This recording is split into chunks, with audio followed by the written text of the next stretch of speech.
He played 11 years of Major League Baseball. Best year, 2007. He had over 50 stolen bases, hit 21 home runs, hit over 280, and then moved right into MLB.com, where he is a host on the MLB Network.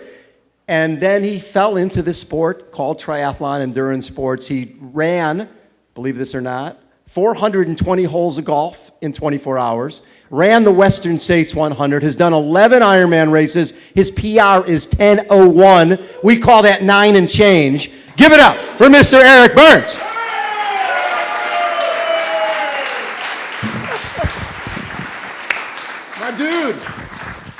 My dude, how you doing? My dude. First of all, thank you guys for coming out. This means a lot to me. The basket on the bike. Are we serious? That's. And you know, the best part about that is she called me about 10 years ago, it might be longer now, and she goes, listen, I'm moving, and my husband was saying, you know, I was going to throw the bike away that I won the Ironman on, and she goes, you should call Babbitt because he'll want it. 100%. It's in my living room. It is in my living room. That's the beauty, if you ask me about this sport, I think that's why I fell in love with it, is it's authentic.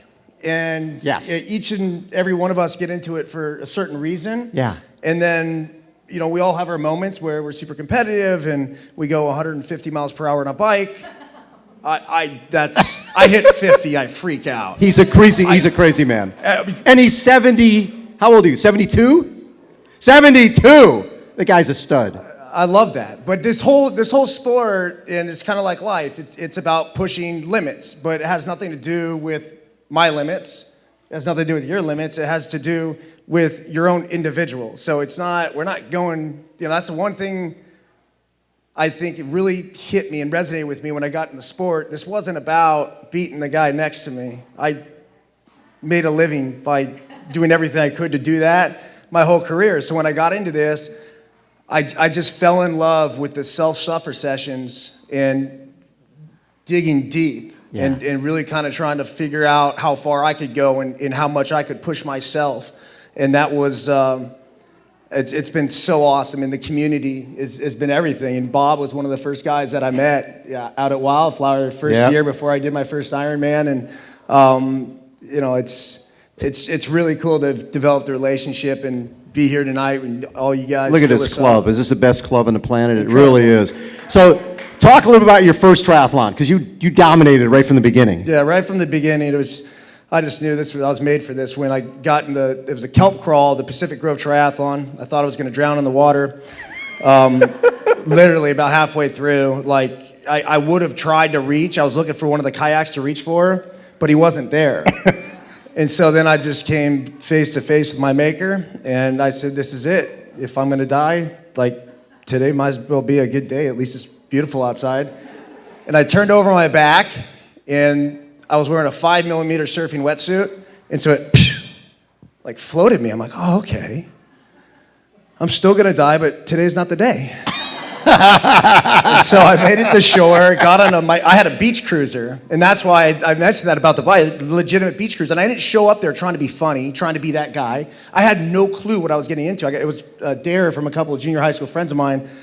So I was getting passed by 15-year-old girls on the bike. And then baby joggers in the run? Baby joggers going by in the run? You know what, the run was the last thing, because it was like, I finally got to the run, I'm like, all right, it's on. And the run was only 2 miles. Oh, okay. And so I went full send for 2 miles, redlined it, like basically collapsed across the finish line, and told my 3 friends that kicked my ass, I said, hey, thank you guys very much. I said, it's the greatest experience of my life, and you guys will never beat me again. And they haven't? No, they didn't. So, obviously, you were one of those kids, like me, who couldn't sit still in school, right? If you weren't able to go recess and play, you couldn't focus at all. And talk a little bit about that, because they were going to like put you in special schools and everything else until they realized if this kid doesn't have sport, he can't study. Yeah, that's really what it was. And, you know, I have my family members here, my Uncle Mike, my dad's brother, Aunt Kathy, and Janie and Chris. All of them, everyone will tell you. My cousin Brian sitting back there, he grew up with me. We were together every single day. He knows how much of a mess I was. But basically, yeah, they wanted to send me to a school for special kids. Well, it's just learning disabilities. Right. And the whole idea and concept was that they thought something was wrong because I couldn't sit still. And so they gave me an IQ test and put me out in front of a window, and I'm looking outside, and it was like after school, I was tired, I was hungry, it was raining outside, and I'm watching all my best friends play tackle football outside. In the mud, yeah. And all I can think is like, just get this thing over with. Like, I want to be out there.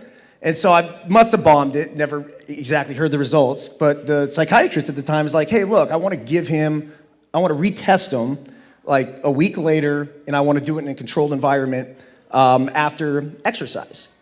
And it was interesting. It's like, okay, so like right after, it was like noon, I came in, and at that point, scored in the 98th percentile of all 9-year-olds. And so now every time I see a 9-year-old or my whacked out kids over here running around, just can't sit still, I know what that activity can do to stimulate their brain. And so this is something that always really resonated with me, and I knew that kids had to have. But when Tara, my wife, and I started looking to put our kids into school, we're looking for school that had everyday PE. And we figured out that 97% of the schools no longer had everyday physical education.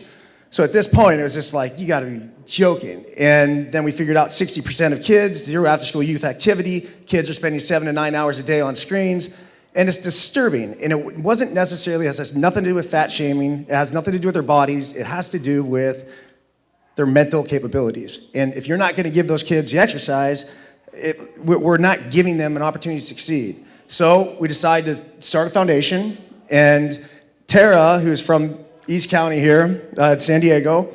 Pod Squad, Dennis, Colleen, I mean, everyone here, like, yeah. Wait, was she the friar? Was she actually the friar? She was a friar at one point. She was like the backup friar. Like, it's hilarious. But her whole family, I mean, a lot of her family are here, tonight, and that's people really close to her, so she's just a trooper. There's no way any of this could have ever happened that you guys are about to watch without her. She's an absolute badass, and she wanted to take an RV trip across the country. We both had this really grand vision of starting a foundation, and I've always been someone who's like, I'd rather show you instead of tell you how to do it. If I'm gonna tell you how to do it, I better show you how to do it. And so we decided, hey, look, let's come up with this crazy sort of event to go across the country. And it was swim the San Francisco Bay 7 miles, bike 2,400 to Chicago, and then run from Chicago to New York City, and then use my unique connections between both worlds of going into these towns and minor league baseball parks, big league baseball parks, and linking up with the teams, and then finding these youth activity organizations that we could hand out grants to that would help promote getting kids outside. And I can't tell you guys how much of an impact just a small amount of money means. And we raised, when the whole thing was said and done, we raised $60,000, handed out, I think it was close to 20 grants just on this one trip. And it was to see the faces of the Latino youth soccer team, a traveling soccer team. We all know how much all that stuff costs now. For new uniforms, like $1,000 check, and you would have thought I gave $1 million. Right. And the tennis and tutors in Salt Lake City, the Cleveland high school physical education program. For the dude that was running that program got a check, I think it was $2,500. He pulls me aside and he's like, "You have no idea what I'm going to be able to do with this." Right. And so, knowing how much of an impact we could have with this, we were on a mission, and we still are, and we're going to continue to be. And think of us, basically, when it comes to the donations and stuff, whatever we get, we just hand right back out. We don't have a single person on staff. We haven't become CAF. It's not. But what we do, for example, we give grants to CAF. Yep. We raise the money, we give it to CAF. You guys know how to directly use it to impact it. Something in the right arena. Grassroots is everything that we're about, so yeah, it's been special. And the way that connects, when you think about if you talk about grammar school and high school kids not getting PE in school, and we're talking able-bodied kids, imagine if you're in a wheelchair. Imagine if you have a prosthetic leg. You're getting nothing. Your sport is something that's so foreign, so out of the realm. So there's a synergy there, because we're trying to get for CIF, we're trying to get high school track and field, and have wheelchair kids out there, amputee kids out there. And you hear some of the stuff from these coaches, they're saying, well, your racing chair, the wheels, the tires are going to hurt our track. It's like every answer is no. First of all, like you already talked about this, and I'm speaking at the CIF conference, which is Yes. That's one of the first things I'm going to bring up. That's bullshit, and Exactly. it's not going to happen. There will be wheelchairs flying around those tracks. Exactly. I mean, because it's the same sort of thing as like underprivileged kids. They're the ones that are getting hurt the most because it's easy to give a kid a $400 screen, or excuse me, a $100 screen and say, go spend 4 hours on that, as opposed to paying the money to get them on this team or paying the money to get them on that team. And it's just enough of that. It's every kid needs to have that opportunity to play and play at a competitive level too. But most importantly, it's just this stuff. I mean, look at them. Look, they're out there. Who knows what they're doing? I mean, this guy's swinging for the bars. Kids were meant to play. Exactly. Let them play. And thus, the hat, the foundation, the movie, everything. So, toughest part of the swim bike run across the U.S.? What was the lowest moment for you, or was there one? There was definitely, a lot of low moments. I thought, look, I don't want to, it's funny, because usually, the last time we did this, it was after the movie, so, and I have no problem, I don't know if you're taking off, Yeah. but I'll sit here and answer questions right after the movie. Yeah. But I would say that you guys will see, there was a point, it was in Cleveland, where Of course it was in Cleveland. Who wants to be there? Yeah, well, I got a lot of love for Cleveland. I actually made my big league debut there, and we had the first doc screening there at the USA Triathlon National Championships last weekend, a couple weekends ago. But it was, I was just kind of coming back from an Achilles that was jacked. I mean, jacked. It was really difficult to put one foot in front of the other, and got a toe infection from one of the blisters. And it didn't look good. It looked like this might be it. And I don't want to ruin it, but the explanation in the movie, sort of tells it all. But I could just say this: is you guys are all a lot of triathletes here, obviously. Understand this: our bodies have an incredible ability to heal themselves if we let them. But you have to let them. And rest isn't always the answer. And you don't know that until you put your body in such an uncomfortable position and you allow it to do things that you never thought it would be capable of doing. That's what I learned on this trip. So, yeah, how about a round of applause, Rick? So, you know what? We're gonna get the lights turned off. We'll get the film going, and then we'll do more Q&A afterwards. Beautiful. Love it. Beautiful. So, how is it watching it in a full room? Oh, it's cool. Jeez. I mean, pretty emotional, huh?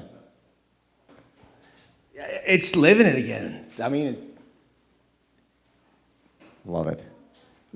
When you look back and all the different groups that you guys gave donations to along the way, that had to be, the one part that really hit me is the one school that figured it out, where they've got the kids getting up and going. Did that surprise you when you ran into those guys? well, the Cochran went and got them in Colorado. Yeah. The Pagosa. Yeah. So we didn't run through Pagosa. It was having to tell the message, like, the triathlon's a triathlon, whatever, but that wasn't the goal of this film. Right. Right? The goal of the film is you have a story, and you have a story, like we all like a story, everything starts with a story. And then after the story is, okay, like what sort of value are you giving somebody from that story? Yeah. So if you're not delivering anything of value, I would have never even considered doing this film, and I don't think Cochran would have either. And so, once we had this feeling of like, hey man, like, I think this could be something special. We both thought this, and obviously Tara thought it, and so we went full send. I mean, we went all in on it, but it's obviously this isn't the first time I've seen it, and I keep thinking that it's not going to affect me, and it's just like, damn, man. And it's just because it's real in so many ways. Just it's hard to describe. Love it. Any questions from you guys? Toes are good. I mean, it's, it's been a while. It's been a year, right? Yeah. Not quite a year since we finished it. Toes are great. Did a 420 hole Speed golf. event that was 24 hours, which I ended up running 106 miles. So that was, that was kind of the last real big thing that I did, and that was in late April. But that was a test of the toes. So what up with the mustard? Anybody out there done mustard before? I've never seen it. You have, really? You're a sick human being. What were you thinking? Yeah, it's by far and away. So I'm trying to think.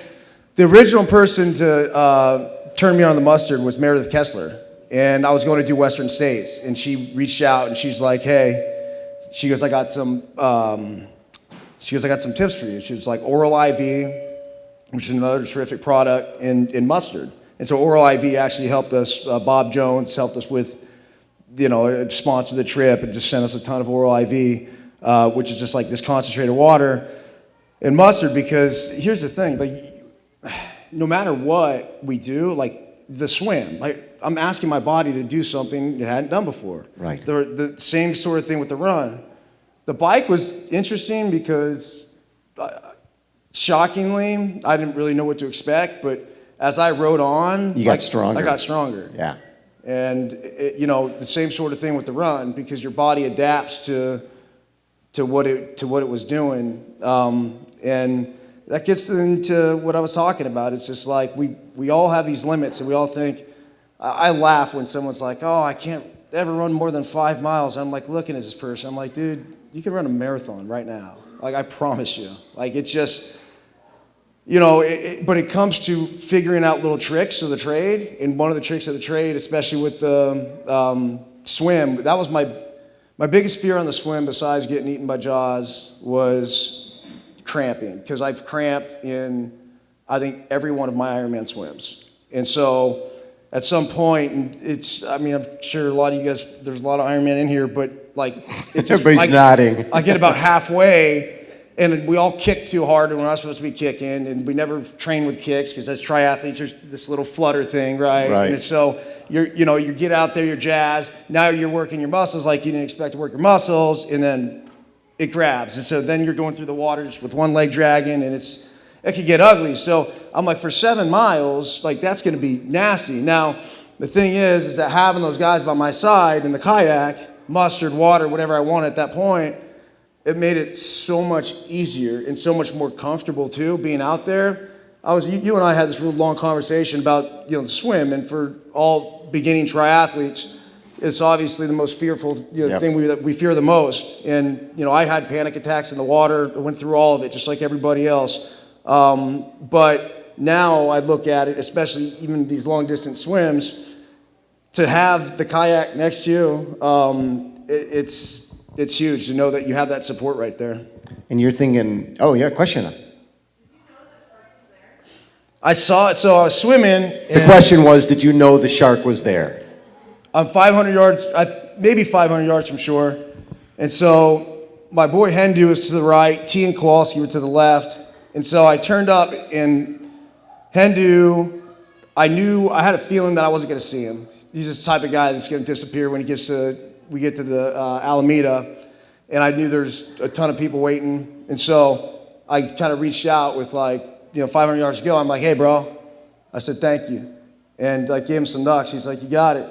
And as soon as I put my head down, I'm like, it's a little early to be thanking him. And I literally, I'm like, geez, premature. I should have waited just to get a little closer. And right after that, I saw a black shadow come underneath, and immediately I kind of popped my head up. I'm like, is it from the kayaks? No. And I heard the drone above that Sydney was flying. And I look up, I'm like, that thing's not making that shadow. So something big and dark just went underneath me. So then I took it. Then Sydney sends it to me about halfway to Stockton, and she says, "WTF is that?" And yet at that point, as the closer you look at it, if you really dig into it, I gave it to a marine biologist. She said 100% 8-foot juvenile great white shark, and that's what she studies. It's only a juvenile, big deal. Yeah. Not gonna Well, bother here's you. the Come on. thing. I know you say that and kind of joking. Yeah, totally joking. If juvenile great white sharks, actually, they're fish eaters. They're not mammal eaters yet. And now, it's not that they've ever attacked a mammal before, because they have, and they've attacked people before. But it's usually in a sense that they're either desperate or they don't necessarily know what they're doing, and then also when they attack, they don't stop. So I've learned a lot from this. Obviously, I've paid a lot of attention to Shark Week since, and ironically, it happened to be Shark Week, the week that we took off. And so right before, I'm not sure I've told really too many people this at all, but right before we were at MLB Network, and I was on the air, and they were asking me, they're like, hey, because all the time we do cross promotions. They're like, hey, can you look into the camera and say what you would do if you were swimming and a shark, all of a sudden showed up? Yeah. And I'm like, you're kidding, right? And I knew 3 days I'm getting in the bay for 7 miles. And so, everyone had their kind of dramatic, oh, if the shark died, punch it. So I'm like, hey, look, I said, if I'm swimming in the shark's water and I see the shark come by me, I'm going to thank the shark for let me swim in his water. And Yes. I'm just going to be very grateful and say, hello, Mr. Shark, I love you, thank you, a lot of gratitude. Don't eat me. And then, that was it. It was just all love. And we're done. So that's like the message. It's like, and I doubt they ran it on Shark Week. I don't know if they did or didn't. But with that feeling of knowing that you're going into his territory. I mean, that's their water. It's not ours. And, looking back on it, just grateful. I mean, that's the only way I can say it. It's, there's certainly risks that we all take in life each and every single day. Obviously the bike was gnarly, beyond gnarly, and you guys saw the shots of the 80 and the semis flying by, and I just think we take precautionary measures, but live your life. I mean, it's just one of those things where you got to understand that there's risk in all this, but at the same time, don't let that stop you. There's no sense. There's too much life to live out there. And if you guys want to get down to the nitty-gritty, I mean, it's more dangerous than us getting in a car on the way home. So No question. Yes, over there. How are you going to take your foundation forward after this? What's your next move with it? So believe it or not, we actually, we surrounded the golf event around the foundation, and we used that as like our second big ploy to let them play out there. So this entire journey, and this goes to show you that, kind of like Tara said at the end, like, okay, this thing's born, now we have to have it grow up. But the whole thing for the golf event, let them play, and did kind of promo things. Believe it or not, we shot another documentary on it, and I think it's got a story. Its record was 47 years old. The guy in Australia Ian Colston had the record for 47 years. It was several people tried to chase it down, they couldn't. Some guy even went as much to go to the North Pole to do it, and wasn't able to do it. So it's got this cool story of how it originally was set, and Point being in all this with the foundation, we raised more money in a one-day golf event than we did for the entire Tri-Across America. So we doubled, we raised about 60 grand for the Tri-Across America the whole time, and then we raised another 60 grand, and then what we did is we had local sports teams come out, and we were handing out grants, and we made them run around with us. And that's what you gotta do. You gotta make these kids get active, and same sort of thing. It's like going in the schools and stuff. So they had to run a 5-mile round with us, and then we'd hand them a check for $1,000. Half Moon Bay football, $1,000. Half Moon Bay Pirates Bay, $1,000. SUG, the softball, $1,000. Pescadero, YMCA thing that needed new backboards and stuff. And so it was super cool to have the kids come out and do that. And so that was the next thing. Going forward here, I think, promotion. See, obviously this stuff costs money. And so this promotional material that we have, I think really helps support, what we do. Because it allows us to be able to get in front of you guys and share this message. So, I think we're all just, really proud of these things that we're able to make, and then that will continue to keep the message going. And I don't know necessarily what's next, and as far as what we're going to do with something gigantic. Tara. Thank you for your question. Race-wise, he's doing Ultraman in March. That's right, Ultraman Arizona. So we're trying to find a way to use that as a push for the message with LTP.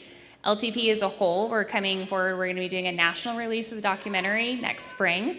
It's going to be a one-night release in 600 plus theaters around the country.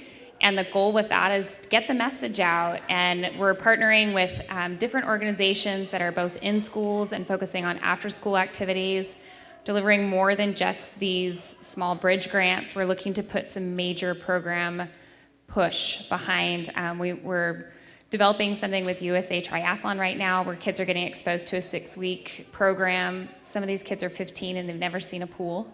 And so we get to get them out there and get them started swimming and running, because if you can run, you can do it your whole life. You need a pair of sneakers. You don't need a partner, you don't need a team, you don't need a set, you just can go out and do it. And so we're finding ways to connect with other organizations that are in the classroom already or that are doing and developing national programs. We're excited about those. And then we're using Eric as the feet and the energy to kind of magnify the message and make it loud and clear and interesting, because we kind of think everybody does a golf charity tournament. So maybe it's time to do a charity Ultraman or whatever Right. we come up with. So Before we go too far along, Eric, come on up. Eric Cochran is the producer of the film, and he was upstairs earlier and nobody saw him.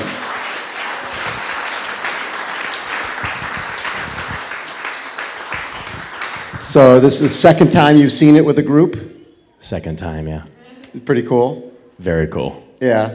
When you look at it, is it hard to separate yourself from it, or you still look at it and go, oh my God, I wish I had done this or wish I had done that? No, it's just really cool to see how it affects people when they see it, the message. And obviously the physical feat that Eric did is astonishing. I still can't process it. And that's really fun to watch. I love it. Other questions? Yes. Can you talk about the transition? I'm sorry? The transition. When you swam, did you get right on the bike? Oh. And how far did you get? Yeah, right on the bike. I mean, the first day was a 7-mile swim, 90-mile bike to Stockton because we had an event that night.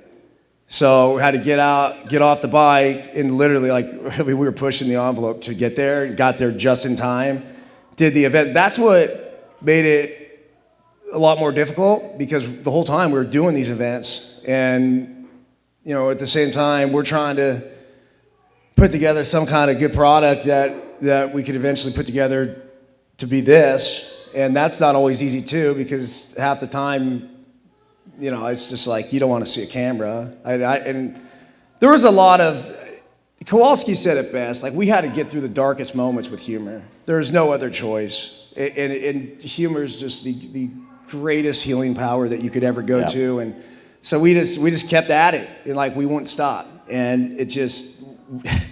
We just kept making each other laugh and having fun with it. But then the transition from the bike to the run, that was the only day that we had off.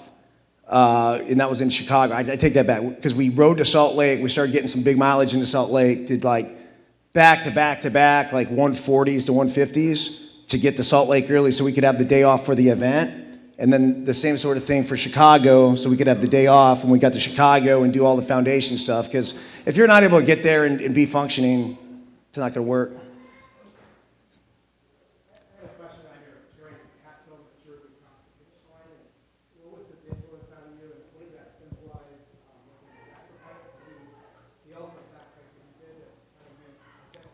The question was, Eric, at the end, you saw Eric carrying Pat Tillman's jersey across the finish. Mm-hmm. Yeah, Pat and I grew up in the same area, and so he was always a guy that I looked up to. We were the same age.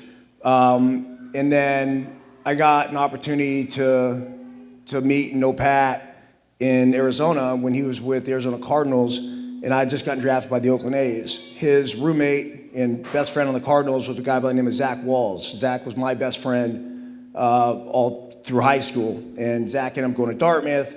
Pat went to Arizona State, but Pat was one of those guys that I'll tell you, very few guys that you look at, especially in high school, as like a peer, and you look at him as like a hero. Pat was a hero well before he played even at ASU. Like, we all looked at him at Leland like, we're like, who is this dude? Like, just doing some things on a football field like we've never seen. Offensively, he looked like Barry Sanders. Defensively, he looked like Ronnie Lott. And it was, quite frankly, the best football player I've ever seen in my life. And so we all just kind of mesmerized him. Now, the ironic thing is we went to the good football school, and we were the best football team in the area. And we all looked at Pat. And eventually, you know, when 9/11 happened, just like Pat, I had the same sort of feelings. I'm sure a lot of us did. They're like, man, I'll join the fight. I don't give a shit. Like, I'm all in. And then the reality of playing professional baseball settles in. It's like, dude, am I really going to walk away from this to join the Army Rangers or try to become a Navy SEAL or whatever? And I didn't do it. And Pat did. And so when he did, I continued to follow the journey through Zach. Pat went so far as to send Zach his dog tags. And I remember right before his last appointment, I was just about to head off for spring training, and Zach had just talked to Pat, and he was staying low key. He was home. He was going back for one more tour in Afghanistan, and you know, unfortunately, he was killed. And it was just like, I mean, it hit home. It hit hard because he was a guy that was like, this guy's never going to die. Like, it's just he's indestructible. And so it made me realize, I mean, obviously, number one, we're not indestructible. But number two, this is a guy that needs to be continued to be celebrated through the course of my entire life. I will continue to do it. And so when I was with the Arizona Diamondbacks, I really got to know the Tillman family really close. And I monetarily and with time gave a lot to that foundation, still do. And just, you know, when I started the endurance sports, it was a perfect segue to be like, geez, what a great opportunity to cross the finish line. And it started only with my first Ironman. And that was, so now it's like, it's just every Ironman distance, Western States 100, you get Tri-Cross America.